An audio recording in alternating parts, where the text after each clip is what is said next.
Hi everyone, I'm Marie. Welcome back to the Diary of a Sane Black Woman, where privacy becomes fiction and safety an illusion.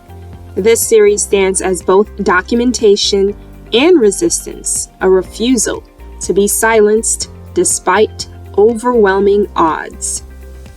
Today, we will be looking into the intersections of healing, justice, and truth. Because healing isn't just a shortcut, it's a journey, and it starts with truth. So what are we talking about here? So we're essentially talking about the ways mental health, support, spiritual healing, and justice all play a role in the victim's recovery from trauma. And so here's the catch, right? None of them can replace the other. It's not either or, it's both. And in some cases, it's all three, right? So we're looking at it from a holistic standpoint. It's about incorporating all three. And so therefore, therapy isn't a shortcut to justice. Essentially, spiritual healing isn't a substitute for accountability. And justice alone doesn't heal the soul. Because you can't heal while you're still bleeding. That's the reality for victims of abuse, harassment, and trauma, especially when systems offer therapy as a substitute for justice. In my case, that has been my experience. And I've basically said this to therapists verbatim, to authorities. Look, how can I heal if I'm still being stabbed constantly? I'm still bleeding. How am I going to heal, right? And so let's get into it. So in this first segment, I want to look at mental health and how mental health is not a substitute for justice. So let's start with the mental health piece, right? So therapy is powerful, right? I applaud therapy. I have gone to therapy before. And, therapy should definitely not be stigmatized. Getting mental health is not, it's not bad, right? But it's the way that we go about it. So therapy basically gives us tools to cope with what we're going through, right? To process what we're going through and to survive. But most importantly, to heal, hopefully, right? That is the ultimate goal. But too often, especially in cases of abuse or harassment, like cyber stalking, cyber harassment, so forth and so on, therapy is offered as a way to check a box, right? So authorities, institutions, and even well-meaning people will say, you should talk to someone, and then they walk away, as if that's the end of their responsibility or the story, right? As if therapy is going to make all of this go away. The cyber stalking is automatically going to stop. The harassment is going to stop. It's not. Here's the truth. You can't heal while you're still bleeding, right? I just said that. And if the abuse is ongoing, therapy becomes a coping mechanism, which is good. I think that we do need to cope with what we're going through, right? For me, I've used therapy as well as my spirituality as a coping mechanism. But while I'm going through what I'm going through, it's not a path to my healing. It's just a coping mechanism in this juncture or in this phase of the process, right? I'm not necessarily getting over anything, right? I'm just trying to stay afloat at this point. And so when systems use therapy as a way to essentially avoid accountability, it feels like emotional gaslighting, right? Like your pain is being redirected inward instead of being addressed outward. And so, I just want to, for a brief moment, reflect on myself and the things that I have done basically to help myself in the situation that I'm currently faced with. You may be asking, well, Marie, have you gone to therapy? Absolutely. I've gone to therapy. I've gone to a few therapists. Am I still in therapy? No. Do I want to go to therapy? Yes. But here's the thing. While I have gone to therapy on numerous occasions, and I did hit some roadblocks.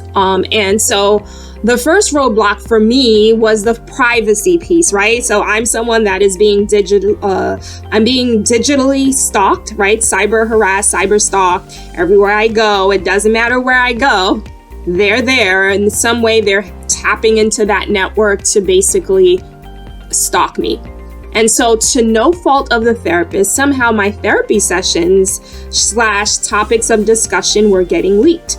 And I've actually experienced that in my spiritual sessions with my spiritual leaders, whether it be pastors or, whoever, I'm seeking at that point in time.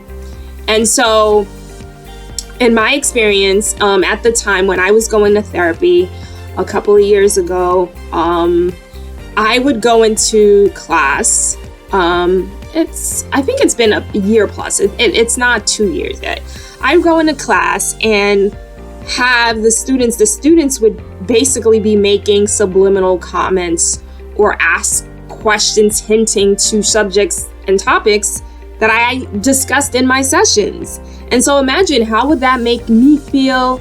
Or if you were in my shoes, like, how would you feel about that, right? Therapy, confession, these are some of the most sacred things or spaces that we're in where someone should feel like they could be vulnerable, right? Completely vulnerable.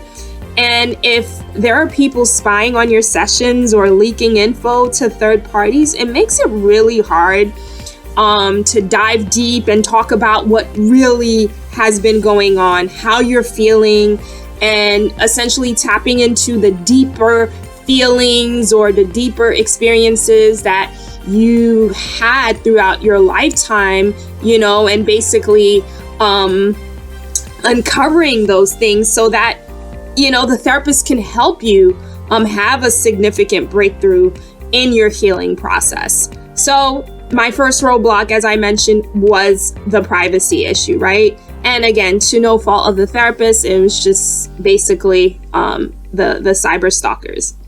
And so despite that, I wanted to continue on my therapy journey. And so I continued to go, and we tried different things. We would leave my phone and her phone out of the session. Her laptop and everything would go to the front room just to kind of, like an extra step to try to make sure that maybe no one is listening, that they're not tapping into our devices. Regardless of all those steps, somehow they were still hacking into our sessions. And these were live sessions, right? Because I was so conscious about what was going on, I made sure that I went in person, for my sessions. But with that being said, the spying and the stalking continued. Now, this brings me to the second roadblock. My second roadblock was that my therapist seemed to be questioning my reality, right? So maybe I want to say a few months into it, maybe 3 months, maybe about 6 months into our sessions, she actually was questioning whether, some of the things you're saying, I'm not I can't really make sense out of what you're saying. I can't put the pieces together. Are these things really happening to you? Am I imagining them all? The spying, the subliminal and explicit harassment, just to name a few. So essentially at that point, I didn't feel like I could continue, right? So the one thing that you're looking for from your therapist is validation. You're looking for someone that actually believes what you're saying. I'm not saying that a therapist should condone hallucination or delusion. However, in my case, I feel like I wanted someone first. My first step was privacy. The second step was to find someone that actually understood where I was coming from and that believed my truth and my reality. So I didn't feel like she could help me heal because she didn't understand my experience and she didn't believe what I was going through. So for me, that was a roadblock. And so I could not continue. And so, and I know and everyone else out there, especially the ones that are in the groups, in the group chats, or the ones that are sending the subliminal messages, the ones that are posting online, because this situation has gone viral, right? I'm not hallucinating. I'm not delusional. I'm being stalked. So for me, my experience, I could not continue, to see this therapist because there was a disconnect, right? And so I'm not going to convince her to believe me, but I also need to be in a place where my truth is being accepted and validated. So with that being said, I already had some therapy books and that basically gives you coping mechanisms and things of that nature. And then also I have, my prayer life and my spiritual life, which also was helping me cope through. But, not to say that that's a substitute to therapy. So I was still interested in therapy, not necessarily to heal from the process, because I was still going through it, but to cope with the process, and then to also address maybe past traumas and things like that, because it's all connected, I believe. And so a few months down the line, I did find a therapist that actually dealt with her specialty. And the website that I found, they actually specialize in basically healing or doing sessions with the victims of cyber abuse and harassment. And so for me, that was actually key. And so I had one session with her. It was sort of like a test session. But unfortunately, I was unable to continue due to the privacy concerns because she was only virtual, right? So in that instance, I would only be able to meet with her either over the phone or Zoom. So I had to put that on pause for the time being. And so, that was kind of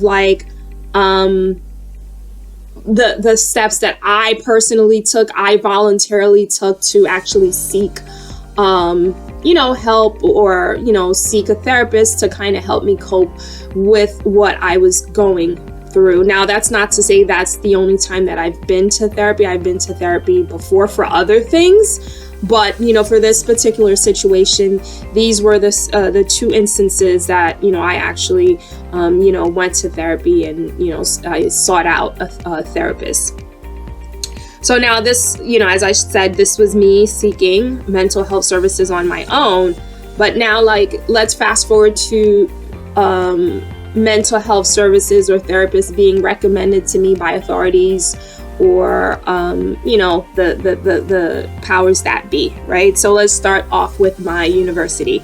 So in the previous session, I mentioned how I was in a master's program. I was getting my second master's at a pretty prestigious university in New York.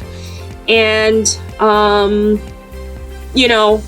I had raised concerns to the university about what was going on. I also raised concerns to the police at the time where I was where I lived on the East Coast. I'm now on the West Coast. They all referred me to therapy.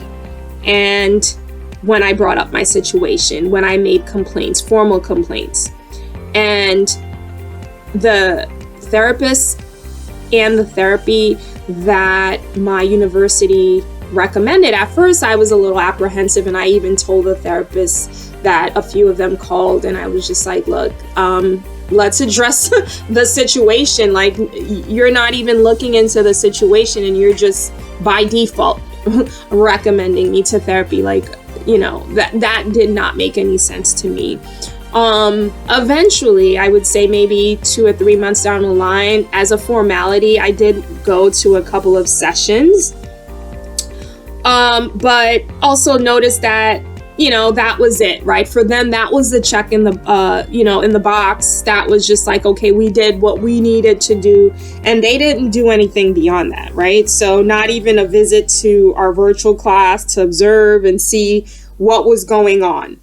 with what I was reporting. Now, that's not to say, I just want to make this clear, that's not to say that the students, they're the ones who basically started the whole thing, but they were definitely involved in the cyber stalking and harassment, right? They would basically be sharing Zoom screens and things like that of messages or information that they were downloading.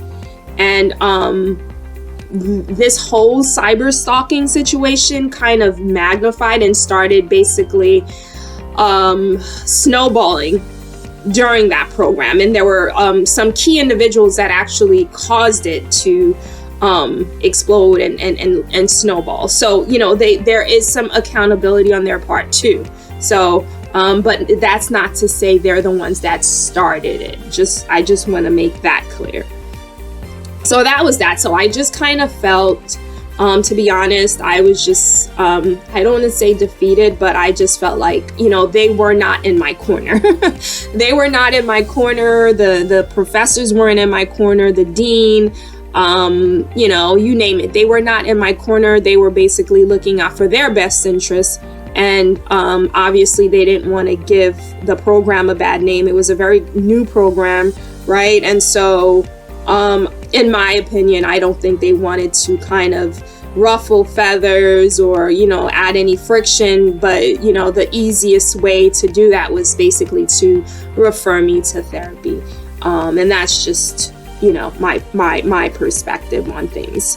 Now, you know, the police station of where I previously lived on the East Coast, you know, I've gone to their precinct a couple of times, and then the last time I think that I had reached out, where it was more of like a formal complaint about like what was going on, you know, the officers did follow up and said, well, we're going to send someone, you know, to speak with you at your house. You know, they specialize in this kind of things, and I was thinking, okay, it was going to be like, you know, a detective or whatever, as they had mentioned it would be. But then it turns out there were two officers actually that came to my old location, and a mental health specialist, right? And so the officers were just there for protocol.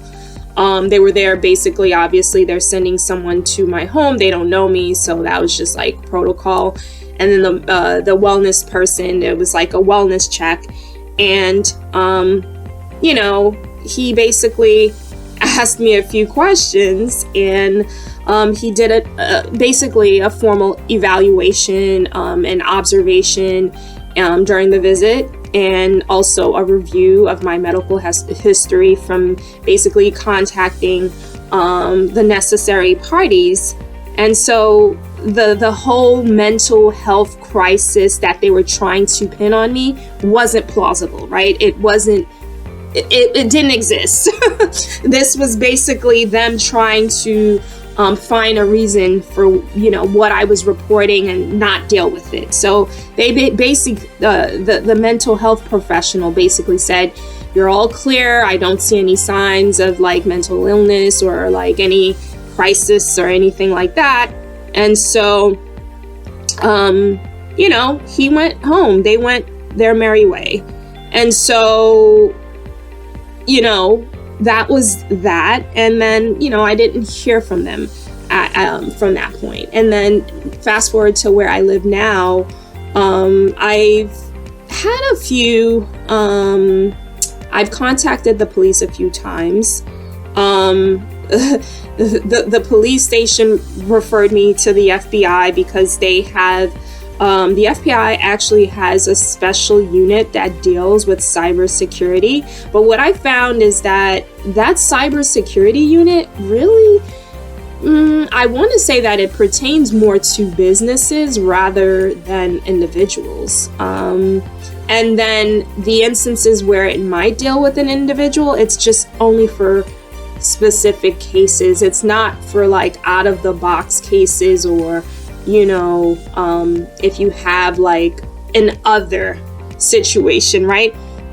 And so basically I was at a point where this station, they referred me to the FBI, and the FBI referred me back to the police station. And so then they called me back, we spoke, And then, they essentially said, well, do you need to speak to someone, and so forth and so on. And I was just like, look, I'm fine. I think, not to dismiss therapy, but I just feel that, this situation needs to be addressed above anything else versus, before I can actually seek therapy. And he was just like, oh, no, I just want to make sure that I'm giving you all the options and things like that. So that was that. And then fast forward maybe a month or two later, I actually went to the actual station and filed a formal report, and I submitted it.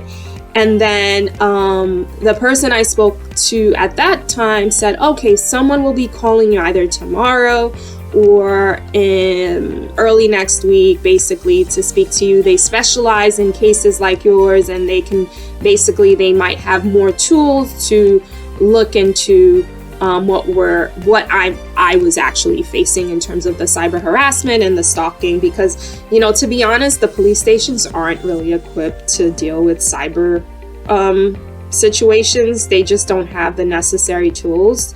It's sad. Hopefully we get to a point where, they catch up. But that being said, I think it was, I don't know, I'm not sure. I can't remember if it was the next day or maybe 2 days later. Someone did call me, but it was a therapist. And I was just, in my mind, I was like, okay, here we go again. So, I didn't say that to the therapist, but it was just kind of like, okay, how are you? I'm calling, from the police station. Is everything okay? And, and I was just like, yeah. And I was basically telling her that, I thought someone else was going to be calling me, because while I think therapy is important, but we can't skip steps, right? Therapy doesn't replace accountability or looking into the issue that is actually happening to me, right? Of what I'm experiencing. And, after speaking to her, she was like, okay, you sound very lovely, and I agree, and she also mentioned that I didn't display any signs of mental illness. And this is not to say that if I was mentally ill, that there would be there's something wrong with that with people that are mentally ill, but you can't just try to pin that on someone because they're voicing their concern about something that they're experiencing. So that's my whole thing, right? And just going to therapy doesn't mean that something's wrong with you either. So, I just want to make that clear. She did also say that she could appreciate my perspective and of wanting to stop the bleeding, because I also gave her that example of stopping the bleeding first before healing.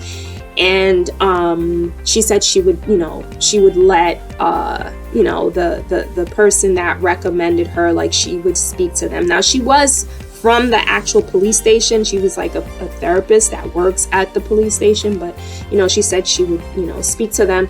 But I didn't hear back. Crickets. I heard crickets. So here we are. So I'm just here to say that mental health is so important. It is really important. Even when you're not in a crisis, mental health support is important, right? We have so many things that we go through in life, just like your basic day-to-day things. I think, mental health support is a tool, but it doesn't replace certain things. It definitely does not equal justice, and it doesn't replace it, right? So while mental health care is essential, it cannot replace accountability or justice. So just want to say that I think therapy, again, is important. It helps victims cope. It doesn't erase the harm, right? Or it doesn't hold perpetrators responsible. It can help you heal from the harm, but it won't erase it. Now, authorities and institutions must not use mental health referrals as a checkbox solution to avoid deeper systemic responsibility. This is my hope that, they start to take certain things more seriously, as opposed to basically using that as a default. So here, we see that justice and healing is something that should work together, and it's not something that should basically replace each other. Healing is definitely not possible in isolation, especially when harm is ongoing. Justice, I believe, validates the victim's experience. It essentially interrupts the cycle of abuse and creates a space for real recovery. So when victims are still being harassed, for example, cyber stalking, harassment, people hacking into your system, people following you, things of that nature, therapy becomes a survival tool, right? It's not, you're not in your healing process yet, right? You're still coping with, what you're actually experiencing. So real healing requires, number one, validation, right? People have to believe you. They have to believe your truth, your reality, right? And we see that was not happening in the instances that I provided the examples of, whether it was university, my therapist that I was seeing before, even the authorities, because, they weren't looking into it, or there was really no real follow-up. I also believe that it requires someone saying what happened to you was wrong and we're going to do something about it. And, I feel like I kind of heard that before, but it was just kind of lip service. It wasn't really that we were really going to do something about it, because I know when I went to the police station, they said that, well, we will drive around, from time to time and see if we notice anything suspicious, we'll drive around. I don't know if they have. And if they have, because I know that I did witness, at least on 2 occasions, what I thought was probably an undercover officer, and then another instance where it was just a regular police vehicle. But I don't know if it pertained to my situation, or if it was someone that was basically, as you would say, swatting them into coming into the complex and basically making a false claim or complaint about me because they sent some malicious information to the police. I don't know. So who knows? So with that being said, I believe that true justice, where where you have like an actual follow-up, interrupts the cycle of harm.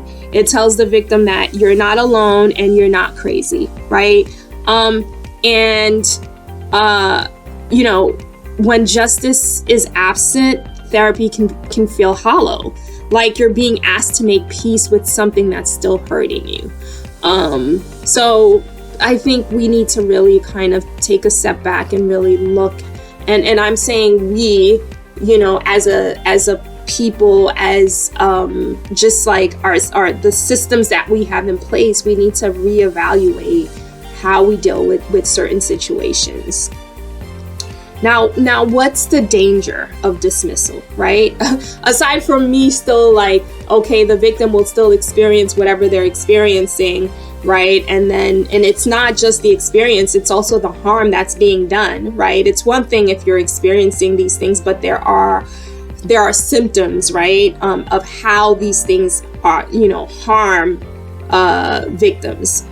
Basically, the dangers of dismissal, aside from like the obvious harm that it does to the victim, is that it's essentially basically referring victims to therapy without addressing the abuse is a form of institutional gaslighting, right? Basically, you're gaslighting the victim. So now, not only do you have the harassers, the stalkers gaslighting the victim, now you have the systems that were supposed to be in place to protect the victim is now actually part of the gaslighting.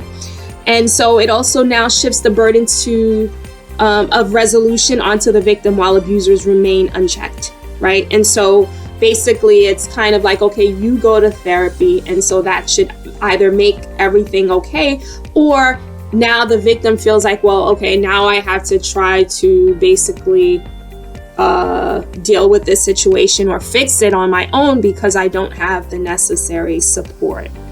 And then also this approach of like being dismissive can re-traumatize the survivor, making them feel unheard and unsafe. So like, yeah, it's like I'm being re-traumatized because now you're basically you're not believing me, you're ignoring my complaints, and you're referring me to therapy, and basically you're not validating my truth. And so yeah, it's traumatizing all over again. It's just like re-traumatizing the person. And so, you know, as I said before, you can't heal while you're still bleeding. So trying to heal while the abuse continues is like basically putting a bandage on a wound that's still being cut open. So, I mean, you know, we need to do better as a society. We need to do better. So therapy in this context is about coping, not closure, right? So in the context where this situation is ongoing, it hasn't stopped, it hasn't been checked, therapy would be a coping mechanism. In a perfect situation where maybe I felt safe to go to therapy, where I felt like my sessions wouldn't be spied on, and where I had a therapist that actually validated my experience, you know, it would still be coping unless we had authorities step in and hold the perpetrators accountable, right? So there's still not closure there. And real healing begins when the source of harm is removed or confronted, right? So if we're looking at the bandage and the wound that's still being cut open, I mean, how can you heal even with a band-aid if that wound is still being cut open, right? So as long as that wound is still being cut open, there is no way that you can heal from that, you know? So that is key. You know, that is the key image that you need to keep, you know, in your mind, is that imagine someone that has a wound that is being cut open, and they're telling them, put this band-aid on. I have a band-aid for you. But then, you know, you're constantly being stabbed. Your wound is constantly being opened. How can you heal from that? And how is that a solution? Take the knife from the person that's stabbing me, or the people that are stabbing me first, and then maybe the band-aid will help me heal, you know? So with that being said, I want to shift gears and take a look at the role that the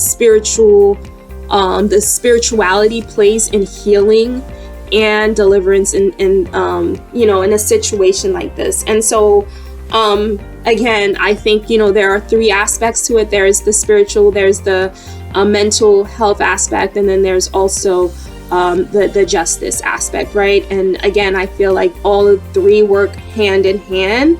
So if we're looking at the spiritual realm, sometimes what may present itself as a mental health issue could actually be a spiritual issue.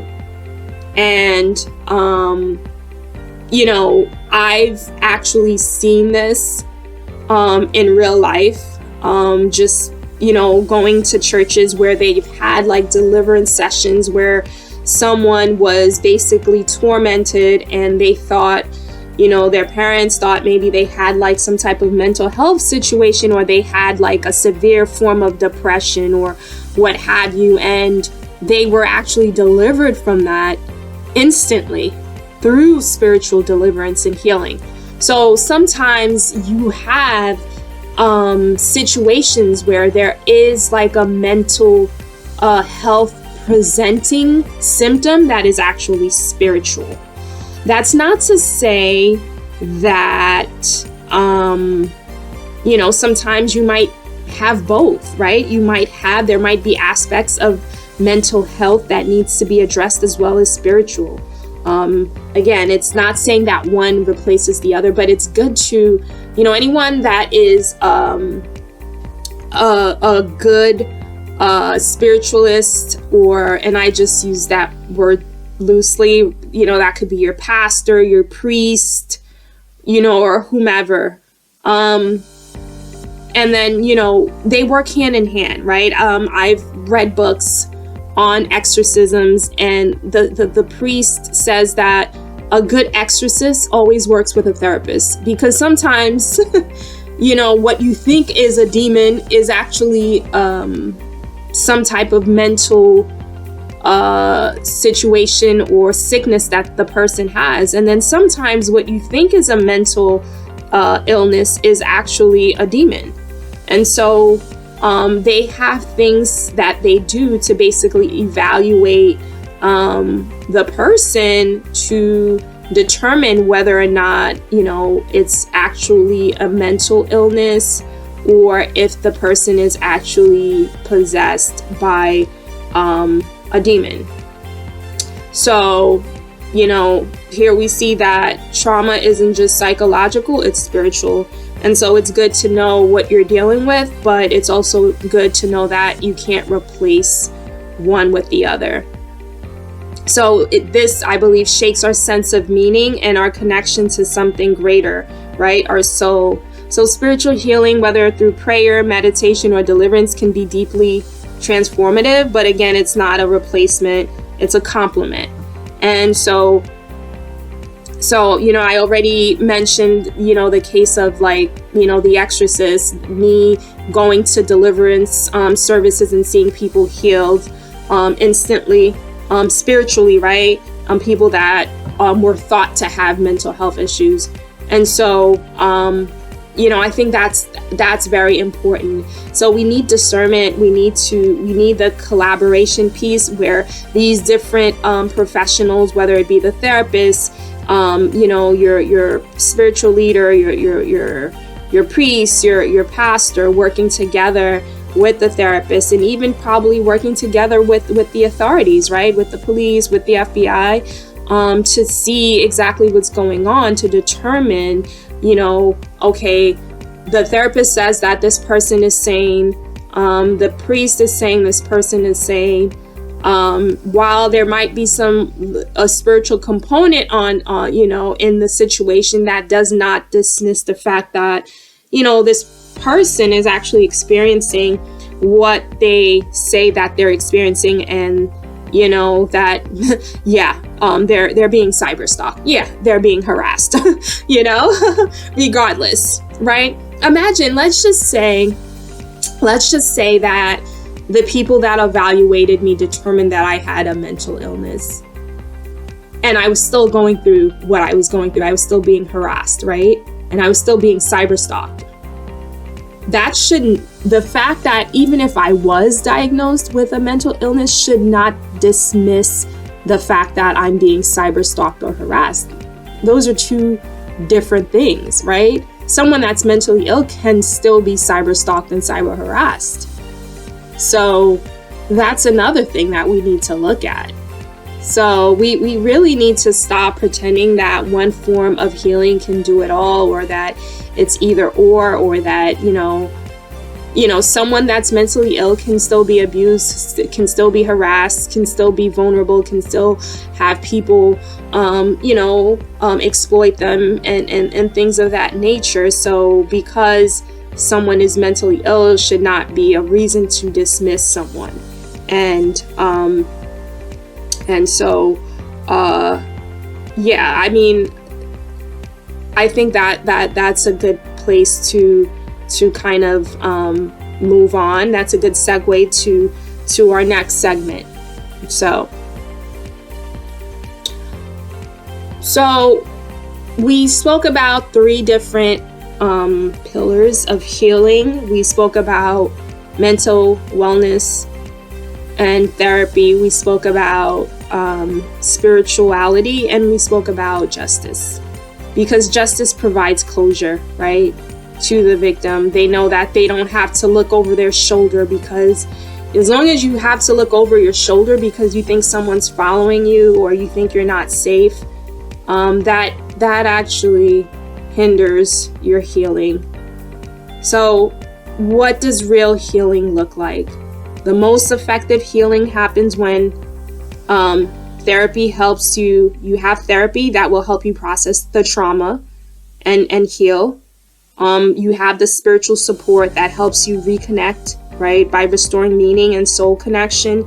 And you have justice systems and authoritative figures and even communities that help you feel safe by holding perpetrators accountable. In my case, my community in general, not necessarily saying my community where I live, but just like my community, whether it be my virtual community or whatever, like I don't believe, at least to the best of my knowledge and what I've witnessed so far and what I've experienced, I don't see anyone holding the perpetrators accountable. I see people partaking in the harassment. I see people partaking in these social media challenges. I see people taking in the subliminal harassment. I see people taking part in, following me because they got a tip that I'm at this store or I'm at this location. So then they come and pretend to be shopping, or they send someone to buy an item, so that it can cause some sort of trigger. And so, a community as a whole, I don't think I've seen or experienced anyone to say that, oh, you know what, this is wrong. I'm going to report this on this individual's behalf because, no one should be subject to this, where their information is not only has been leaked, but is constantly being leaked, right? There's, all these things that is going on in my situation, which I've gone through in other episodes. So, if you're new to the podcast, start with episode 1 to kind of hear some of the things that I've experienced thus far. I haven't done a deep dive into my experiences yet and what I'm going through, but I have provided examples of what I've experienced, as a targeted individual and someone that has been cyber stalked and harassed, and that is still being cyber stalked and harassed on a daily basis, morning, noon, and night. So with that being said, we see here that integration is key. It's neither, it's not either or, it's all the above. It's therapy, it's spiritual support, it's the justice system and or authoritative figures and communities basically holding perpetrators accountable. And so this integrated approach honors the full humanity of the victim, right? So if you're healing from trauma, I think the question that you should ask yourself is, am I getting support in these 3 areas, my mental, spiritual, and systemic? And if not, maybe it's time to demand more from your community, from your institutions, from yourself. And that's what I'm doing by merely starting this podcast docuseries and being vocal about my experience, right? I've done everything else. I've gone to the authorities and things like that. That was a first step. That was the traditional route. Now I am telling my story. I'm using this as my platform to vocalize what I'm experiencing. And even if one person listens, one person hears my story, that's a start. And, I think eventually, the word will get out, what I'm experiencing will get out, and it will get to the right ears and to the right people that could actually help me in, what in my current circumstance. So again, thank you for listening. I just want to say, I want to close with this. Healing isn't linear. It's not tidy. It's messy. And it's definitely not one size fits all, right? So my experience and what I need for my healing journey may look very different from someone else, right? So when we stop looking for shortcuts and start honoring the full humanity of survivors, I think healing becomes possible. And so that's the key here. right? What makes healing possible is to basically honoring the full humanity of the survivor and basically looking at it from a holistic perspective and integrating the three components that I mentioned: the mental, the spiritual, and the systemic aspects. So thank you for being here. Thank you for listening. Spread the word. If this episode resonated with you, share it. Start a conversation. And if you have a story or a reflection, I'd love to hear it. Until next time, stay grounded, stay brave, and stay whole. So again, this is the Diary of a Sane Black Woman with Marie, your host. All right, see you next time. Bye.